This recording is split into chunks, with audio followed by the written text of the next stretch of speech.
Teman-teman, kadang kita lupa banyaknya minta sesuatu kepada Allah, tapi kadang ada yang jarang kita lupa minta sama Allah. Apa? Minta ampun kepada Allah. Banyak orang yang bilang, aku mah sholat tahajud tuh biar dapat rezeki banyak, bla bla bla bla. Boleh atau tidak? Boleh. Tapi dia lupa, dikasih kesempatan tahajud juga adalah rezeki. Betul? Banyak orang minta, kalau saya tahajud, saya mau minta rezeki banyak, mau minta kerjaan bagus, mau minta jodoh yang baik. Betul, tapi dia lupa, ketika dia bisa bangun di sepertiga malam, kemudian dia ambil air wudhu, kemudian dia tahajud, sebenarnya dia sedang mendapatkan rezeki dari siapa? Allah subhanahu wa ta'ala. Maka tolong jaga ini.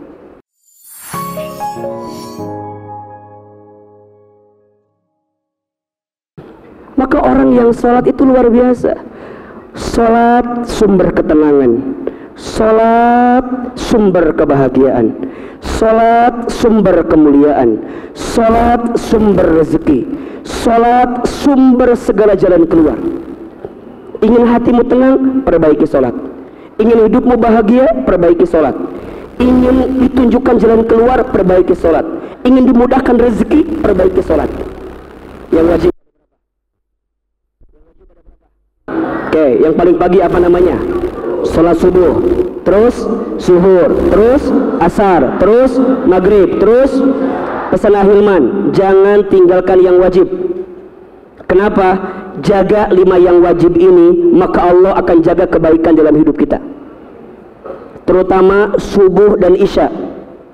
Kalau kamu mau lihat orang muslim yang sempurna, lihat sholat 5 waktu. Kalau kamu mau lihat orang beriman, benar imannya, lihat sholat subuh dan sholat isyanya. Terutama sholat subuh. Ahilman pesan berkali-kali kepada teman-teman sayang, sholat subuh itu sholat yang akan mengantarkan kebaikan dalam hidup kita.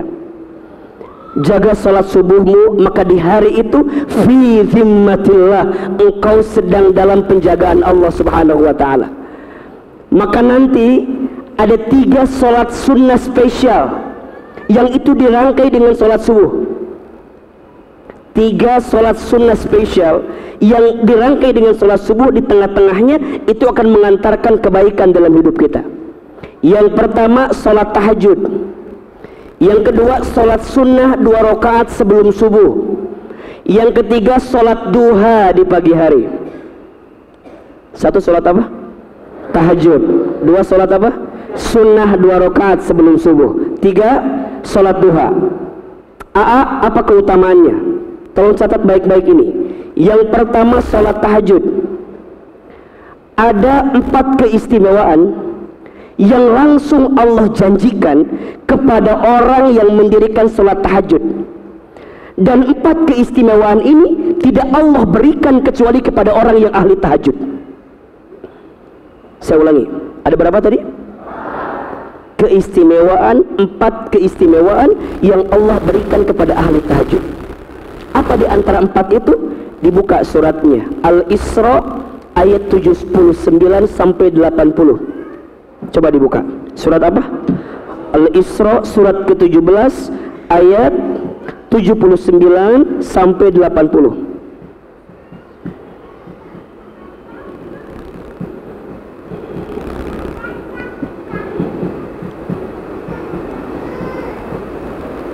Sudah ketemu? Silakan, biar sama-sama kita tadabburi. Baik. Siapa di sini yang hidupnya mau diangkat kemuliaan oleh Allah? Coba lebih keras. Siapa yang mau diangkat kemuliaannya? Siapa yang ingin hidupnya lebih baik? Siapa hidupnya yang lebih bahagia? Siapa di sini yang ketika ada masalah pengen ditunjukkan jalan keluarnya? Siapa di sini yang pengen ditolong sama Allah? Siapa di sini yang ingin dihadirkan kebaikan dalam hidupnya? Mau? Oke. Jawabannya, jangan tinggalkan sholat tahajud atau jaga sholat tahajud. Karena ada 4 keistimewaan yang Allah hadirkan kepada ahli tahajud. Perhatikan. A'udzubillahi minasyaitonirrajim. Wa minal laili, dan dari sebagian malam. Allah, perhatikan, Allah gak minta sepanjang malam, Allah hanya minta sebagian malam. Jadi kalau teman-teman ketemu waktu malam, dan di waktu malam itu Anda punya kesempatan untuk apa? Fatahajjad bihi, maka bangunlah, dirikan sholat tahajud. Hajada, sesuatu yang serius kamu lakukan. Ada tak di depannya berarti menunjukkan keseriusan yang sangat. Ya, karena mohon maaf, biasanya ini mohon maaf ya, sholat tahajud itu berat atau tidak? Berat atau tidak? Maka saat kita ingin mendirikannya perlu perjuangan atau tidak? Perlu pengorbanan atau tidak? Maka teman-teman sayang, Allah juga tahu orang yang tahajud itu butuh pengorbanan, butuh perjuangan, dan segala sesuatu yang berat pengorbanannya pasti besar pahalanya.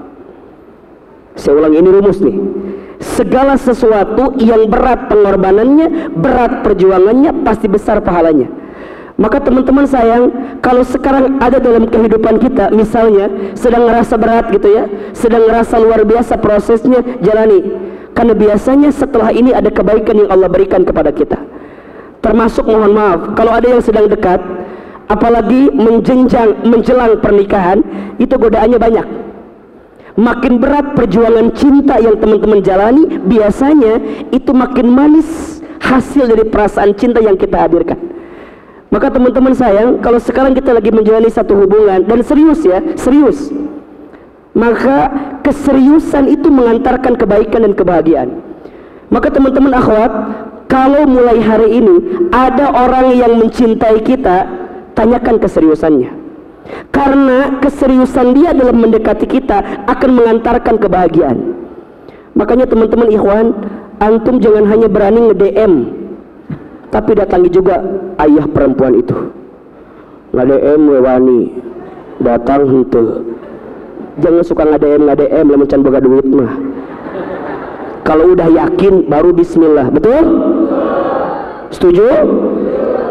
Kalau berat perjuangannya, besar pahalanya. Berat pengorbanannya, maka makin besar nikmat yang kamu akan dapatkan. Sholat tahajud, berat nggak pengorbanannya? Berat nggak perjuangannya? Berat. Maka dari awal tuh sudah dikuatkan tuh, ya Allah aku ingin tahajud. Apa di antara yang berat pengorbanannya? Bangunnya, betul nggak? Teman-teman, ini tips ya. Kalau sebelum tidur kita udah niat pengen tahajud, itu biasanya dengan caranya Allah kita akan dibangunkan. Betul nggak? Tapi niat ya, nanti pengen tahajud, itu dibangunkan. Cuman pertanyaannya pas udah bangun, what next? Ada yang langsung melangkah, ada yang tidur lagi, ada. Ini luar biasanya. Kenapa kalau untuk tahajud kita tahu ini keutamaannya, tapi kadang-kadang kita nggak mau berkorban. Tapi kalau nonton bola, masya Allah, langsung. Padahal kita nggak tahu keutamaannya apa. Tapi boleh nggak kalau kita nih bangun terus tahajud terus nonton bola, itu urusan kalian lah. Tapi yang penting ini tahajudnya ini luar biasa. Makanya kalau ditanya, saya emang nggak punya alarm, mohon maaf, handphone punya apa nggak? Teman-teman sayang, minimal handphone itu digunakan buat mendekat ke Allah lah, salah satunya. Apa di antaranya? Jadiin alarm.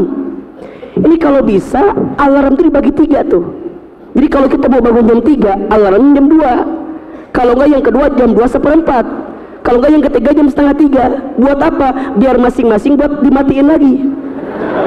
Bangun jam 2 matiin lagi, bangun jam 2 Ini minimal handphone itu dipakai buat yang bermanfaat lah, buat kita mas satu aja.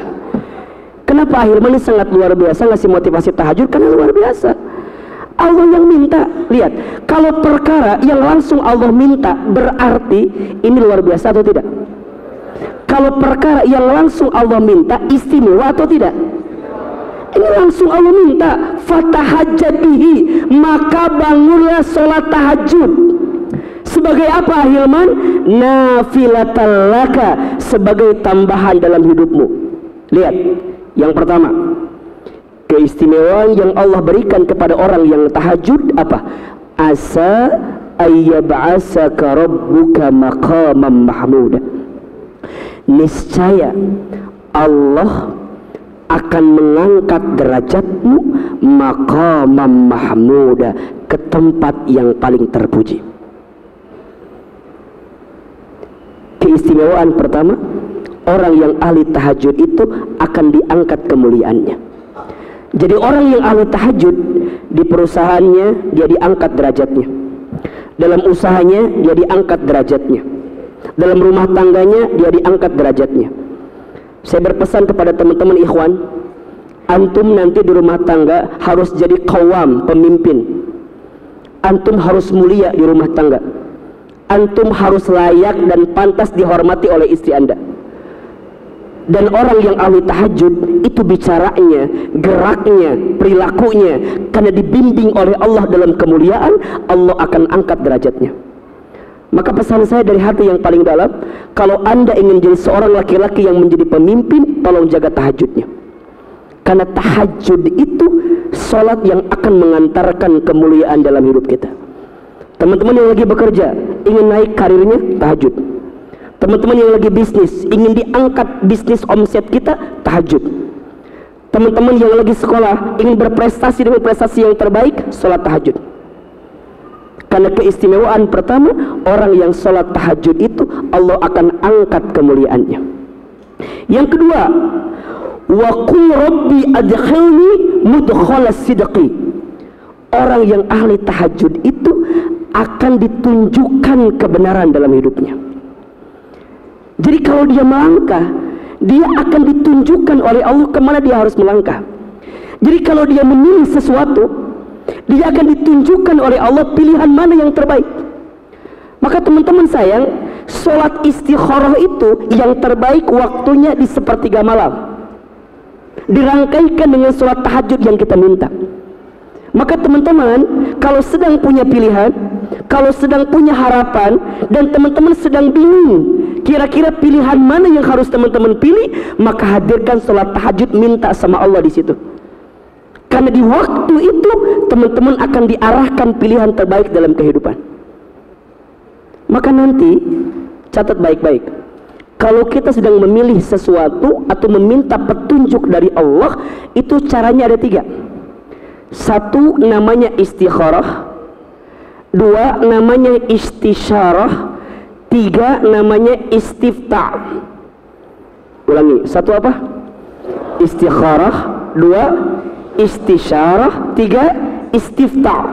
Apa artinya Hilman? 1 istikharah, kita minta kepada Allah agar ditunjukkan pilihan terbaik. Jadi kalau teman-teman mau istikharah, kadang-kadang gak harus ada pilihan dulu. Boleh jadi teman-teman belum punya pilihan, tapi teman-teman ingin ditunjukkan oleh Allah pilihan yang terbaik, boleh. Makanya teman-teman sekarang nih, kita belum ada pilihan, gak usah nunggu ada pilihan dulu. Boleh jadi kalian itu minta sama Allah agar dipilihkan siapa di antara pilihan terbaik itu. Maka teman-teman jangan begini, ya Allah, tunjukkan saya yang terbaik, tapi nggak ada ya Allah. Sini enggak, sini enggak. Jangan. Berarti mintanya langsung, ya Allah, tunjukkan aku jalan terbaik untuk mendapatkan ketenangan dalam hidupku. So ini penting ya buat kita semua ya. Kita punya kemauan atau tidak? Punya. Allah punya kemauan atau tidak? Oke, kemauan siapa yang paling baik? Kita punya kehendak? Punya. Allah punya kehendak? Kehendak siapa yang paling baik? Kita punya harapan? Kita punya rencana? Allah punya rencana? Rencana siapa yang paling baik? Nah teman-teman sayang, sholat tahajud itu mengantarkan agar rencana kita ditunjukkan oleh Allah sehingga mendapatkan kebaikan dalam hidupnya. Maka itu namanya istikharah. Ada yang kedua, istisyarah. Apa itu istisyarah? Bermusyawarah dengan siapa? Dengan orang yang Allah tunjukkan, orang itu bisa mengantarkan jawaban terbaik untuk kita. Makanya kalau teman-teman curhat, pilih-pilih. Jadi kalau teman-teman punya close friend yang kalau teman-teman status ada warna hijaunya di atas, itu pilih-pilih. Jangan main close friend yang gak jelas. Ingat ya, salah kita curhat, salah jawaban. Salah kita cerita, salah jawaban. Maka kalau bisa, kalau sedang punya persoalan, temukan orang yang tepat untuk menemukan jawaban itu. Dan orang yang tepat itu ditunjukkan sama siapa? Allah. Maka teman-teman harus punya tuh guru, murabbi, mursyid, yang kalau teman-teman ada pertanyaan, nanya sama beliau. Kenapa? Karena orang yang berilmu, orang yang ahli ibadah, orang yang ahli zikir, itu jawabannya dibimbing oleh Allah dalam kebaikan. Maka teman-teman harus punya tuh istisyarah. Nah, ada yang ketiga namanya istifta. Apa itu istifta? Meminta fatwa ke dalam hati yang paling dalam. Maka jawaban istikharah itu, mohon maaf ya, jangan terjebak pada jawaban mimpi, bukan. Tapi jawaban istikharah itu ketika engkau diberikan kemudahan untuk melangkah pada jalan yang engkau inginkan itu. Maka kalau teman-teman nih sholat tahajud, kemudian sholat istikharah, teman-teman minta, contohnya teman-teman punya hutang, gimana caranya biar bisa lunas? Besoknya teman-teman keluar rumah, di pohon ada tulisan, punya hutang, hubungi nomor berikut ini. Itu bukan jawaban istikharah, itu namanya. Jadi jangan tiba-tiba ini jawaban istikharah Ustaz, dari sini jawabannya, bukan. Tapi engkau diberikan kemudahan untuk melangkah pada kebaikan sehingga engkau tidak melanggar perintah Allah subhanahu. Ada berapa langkahnya? 1 istikharah, 2 istisyarah, 3 istifta. Dan sholat tahajud ada sholat yang akan mengantarkan kebenaran dalam hidup kita.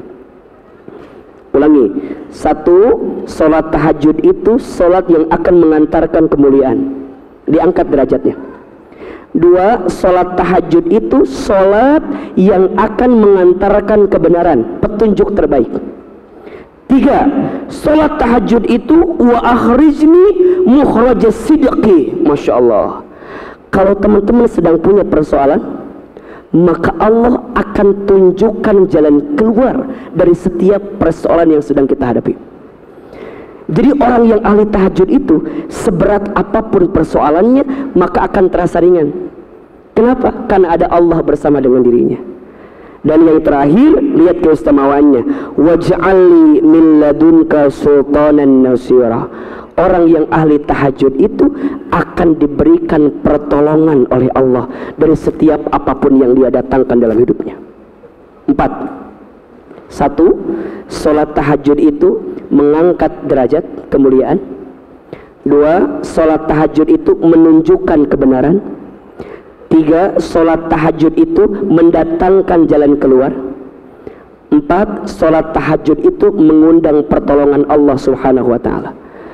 Teman-teman, kadang kita lupa, banyaknya minta sesuatu kepada Allah, tapi kadang ada yang jarang kita lupa minta sama Allah. Apa? Minta ampun kepada Allah. Banyak orang yang bilang, aku mah sholat tahajud itu biar dapat rezeki banyak, bla bla bla bla. Boleh atau tidak? Boleh. Tapi dia lupa, dikasih kesempatan tahajud juga adalah rezeki. Betul? Banyak orang minta, kalau saya tahajud, saya mau minta rezeki banyak, mau minta kerjaan bagus, mau minta jodoh yang baik. Betul, tapi dia lupa, ketika dia bisa bangun di sepertiga malam, kemudian dia ambil air wudhu, kemudian dia tahajud, sebenarnya dia sedang mendapatkan rezeki dari siapa? Allah subhanahu wa ta'ala. Maka tolong jaga ini. Kalau teman-teman malam ini sedang merasa gelisah, sedang resah, nanti bangun di sepertiga malam, belajar bangun. Kalau nggak bisa tiap hari, minimal seminggu sekali. Kalau nggak bisa seminggu sekali, sebulan sekali. Kalau nggak bisa, setahun sekali. Kalau nggak bisa, ya sudahlah, agak berat itu persoalannya kalau kira begitu. Tapi minimal seminggu sekali teman-teman coba bangun, coba bangun. Ahilman merasakan banyak keajaiban yang Allah hadirkan dalam kehidupan kita ketika kita tahajud itu. Saya masih ingat sekali itu, istri saya itu waktu kita masih awal-awal nikah gitu ya, Masya Allah teman-teman, saya merasakan kondisi yang sangat berat waktu itu. Ya bayangkan anak yatim piatu, nikah di usia muda. Saya nikah di usia 21 tahun, belum punya apa-apa. Rumah saya seringkali bilang di Sentul, padahal bukan di Sentul, tapi di samping Sentul, kira-kira begitu ya. S-nya banyak lah. Rumah sangat sempit sekali, sisi sawah, sisi sungai, sisi Sentul. Jadi kalau ditanya di mana rumahnya, Sentul, ya alias Babakan Madang, lebih tepatnya Cipambuan, ya lebih kecil lagi lah kira-kira begitu. Ya sama kayak orang tuh daerah Bogor ada juga kan, rumah di mana, BNR, blok mana, belakang Nirwana Residen, kira-kira gitu. Nah saya juga gitu dulu jawabannya, saya di Sentul. Saya merasakan kondisi yang sangat luar biasa. Awal-awal nikah saya kerja di bank waktu itu. Penempatannya di dermaga, rumah saya di Sentul. Jauh nggak kira-kira? Luar biasa. Saya kalau berangkat 5:30 dari Sentul sampai jam 8 di dermaga. Kalau pulang keluar jam 5 sampai rumah itu kira-kira jam 8:30 atau jam 9 lah. Saya masih ingat sekali ada tempat pemberhentian saya di Masjid Kuba di daerah Cimahpar. Mungkin teman-teman tahu ya. Jadi kalau sholat Isya saya mampir di situ. Sambil sholat Isya, habis sholat Isya saya kemudian suka makan gorengan di depan. Makan gorengan. Ambil entah berapa gorengan yang saya makan. Saya kadang jawab 5, kadang jawab 3, padahal mungkin banyak yang saya ambil waktu itu ya. Semoga dia memaafkan kesalahan saya gitu ya.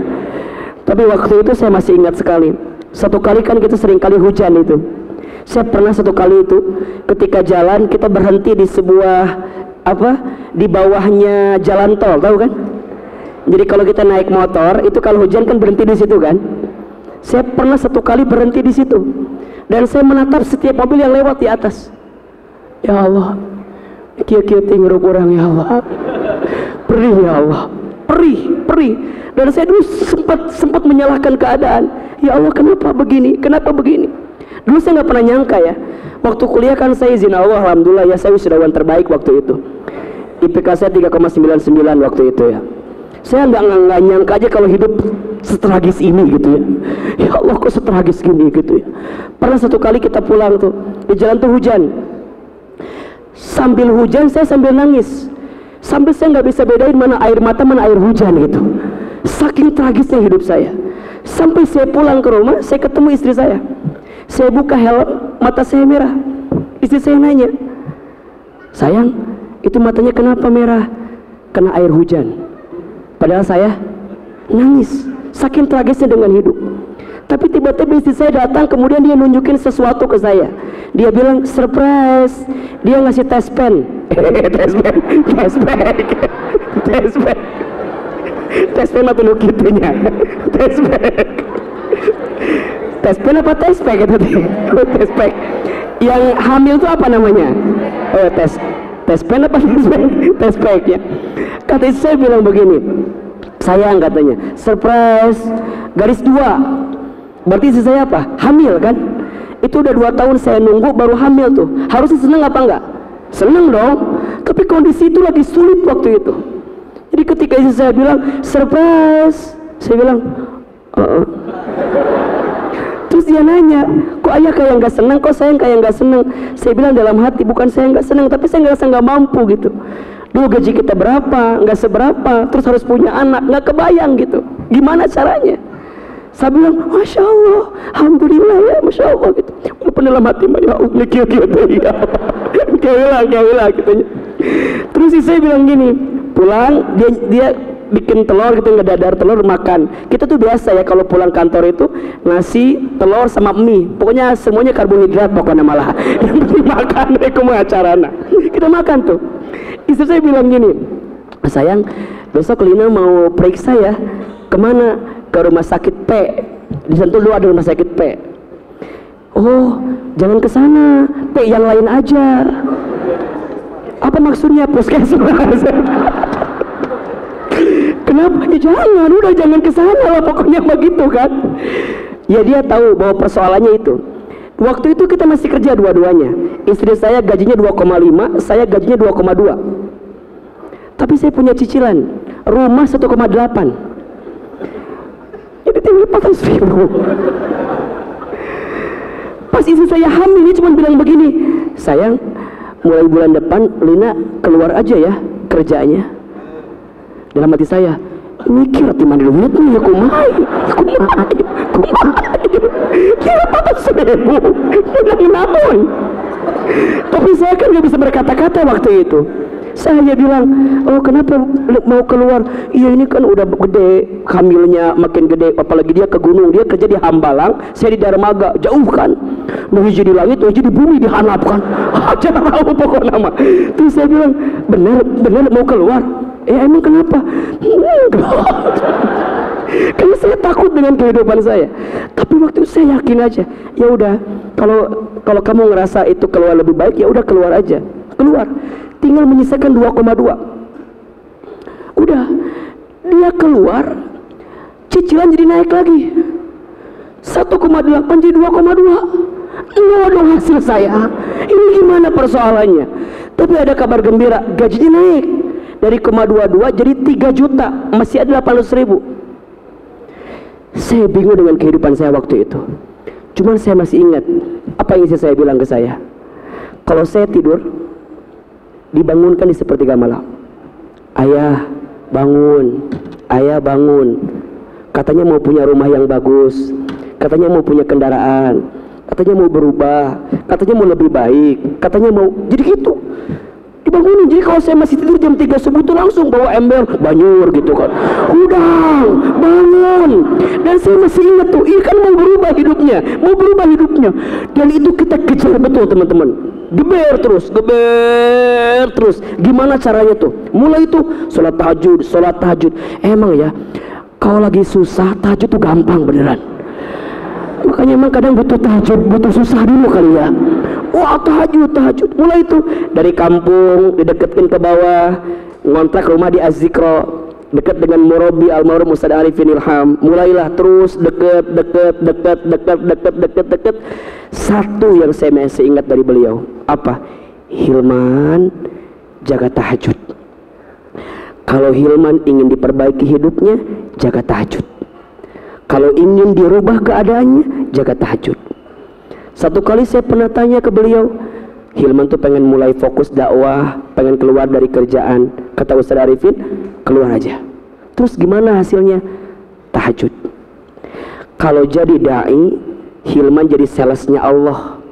Kalau jadi salesnya Allah, yang ngasih uangnya langsung Allah. Saya masih ingat itu.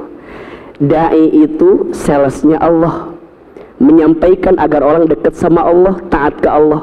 Kalau Hilman ngajak orang dekat ke Allah, maka Allah yang akan cukupi apa yang Hilman inginkan. Udah, saya resign. Benar yang Ustaz Arifin sampaikan, 3 bulan pertama saya sengsara luar biasa. Ini mah gak benar, saya bilang. Terus apa kerjaan saya? Udah, saya merapat ke beliau. Kata beliau, sudah, ikut abang ceramah, ikut dakwah. Jadi saya itu terus ikut beliau, lihat. Oh begini. Singkat cerita, beliau syuting di TVRI. Di TVRI itu waktu itu hostnya nggak ada, lagi umroh. Beliau langsung panggil saya, Hilman sini, apa? Gantiin hostnya. Saya bilang, why? Maknya orang gitunya, maknya saya gitu. Asal nggak percaya. Tapi waktu itu memang Allah tuh maha baik ya. Udah, naiklah. Mungkin waktu itu Allah lagi ngasih kesempatan baik kepada saya. Udah, saya persiapkan betul. Mulailah, orang tahu, produser suka. Mulai itu ada tawaran A, tawaran B, tawaran C. Mulai itu. Kalau beliau doa muhasabah di akhir, Ustadz yang ceramah di awal. Makanya ini mohon izin ya, mohon maaf ya, siapapun di antara kita yang pengen dapat keberkahan ilmu, rumusnya satu, ta'zim sama guru. Ta'zim sama guru. Jadi keberkahan ilmu itu bukan hanya pada ilmunya, tapi yang Hilman rasakan ada pada gurunya. Makin kita ta'zim sama guru, mendapatkan keberkahan dari Allah melalui guru kita. Dan saya berapa kali itu. Jadi kalau Ustaz Arifin ceramah, saya di samping, saya lihat tuh. Dan apa doa saya? Ya Allah, satu saat ya Allah, satu saat ya Allah, saya minta ya Allah, berikan saya ilham sebagaimana Kau berikan kepada guru saya ya Allah. Terus. Dan izin Allah, Masya Allah. Maka pesan beliau itu sangat luar biasa. Yang sering saya merasakan kehilangan sampai hari ini apa? Beliau itu almarhum, kalau sepertiga malam jam 3 subuh pasti kirim voice note, membangunkan sahabat-sahabatnya sholat tahajud. Assalamualaikum, bangun, sholat tahajud. tahajud. Itu yang saya merasa kehilangan sekarang. Dan teman-teman, singkat cerita, sholat tahajud yang tadi kita hadirkan di awal itu mengantarkan banyak kebaikan dalam hidup. Maka kadang-kadang cara Allah mencintai kita itu nggak langsung, teman-teman. Allah ingin lihat sebagaimana kita terus istiqomah dalam kebaikan itu, maka Allah akan hantarkan kebaikan itu. Dulu yang pernah kita pikirkan, sekarang dengan izin Allah, Allah berikan kebaikan. Kalau ditanya apa jawabannya Ahilman, dengan izin Allah saya jawab, jaga salat tahajud. Jadi kalau teman-teman sekarang yang sedang menikah awal-awal, rumah tangga awal-awal, seterpuruk apapun, teman-teman yakin aja, salat tahajud itu jawaban yang bisa mengantarkan kebaikan dalam kehidupan kita. Maka nanti dirangkai lagi, nextnya di waktu sahur banyak istighfar, nextnya salat subuh berjamaah di masjid, sebelumnya sholat 2 rakaat sebelum subuh, lebih baik daripada apa? Dunia beserta isinya. Next habis sholat subuh lanjutin terus waktu syuruk sampai ketemu waktu duha. Barang siapa yang tidak tertinggal sholat duha 4 rakaat setiap hari, maka Allah cukupkan kebutuhannya. Maka poin yang kedua, obat hati yang gelisah, perbaiki sholat.